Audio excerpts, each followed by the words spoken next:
As we celebrate the 50th anniversary of the publication of Humanae Vitae by Pope Paul VI on July 25th of this year, that we come against an issue that is very much in the forefront for us even yet today.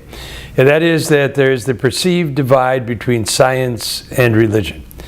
But we must, as we think about that and reflect upon that we ask two different questions when we put science and faith together, because they are very much united. They are not separated from one another, but they just go about their methodology in two different ways. When we look at science, science does not invent things. Science merely provides a further explanation of what is already there. But they never get to the point of how, in the first place, that took shape, that process was set about. And that is where the second dimension of our understanding of faith is to ask the question, why? How come things are the way they are today, that we know what they are? Do they have any purpose or direction in and of themselves by virtue of their purpose? Or are they just merely a continuing unraveling in time, and the direction can be in any possible way?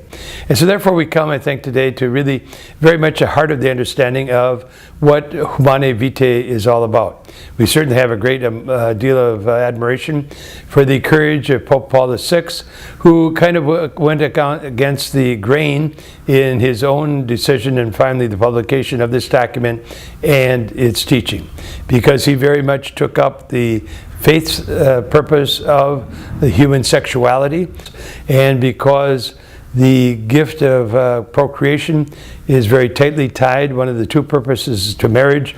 Should we interrupt it by our own intervention through contraception or other means of it inhibiting the coming about of human life? And the Holy Father would just simply say that the process itself enjoys a certain sacredness, that it in and of itself, it comes about in a real desire for us to participate in God's process, in God's plan, and that if we do so, that we find the coming about of nature, the dignity and respect for every human being we should have does occur, and that we do find within ourselves a certain satisfaction, a certain peace, a certain recognition that indeed we are very, very privileged to be a part of God's action. So we're very fortunate to understand the scientific dimension of marriage. That's a great, great gift to all of us. But we are also called, I think, to bring about a full understanding of what it is in terms of faith, why we have the process itself, and how we are really engaged in the various highest calling that God can give to us, participating with Him in the development of another human person. So we thank God, thank, of course, Paul VI for the gift of Humanae Vitae. And I think as time goes on, beyond these 50 years, we will grow in greater appreciation of the faith component of human nature and the faith component of giving birth to human beings, brothers and sisters in the human family.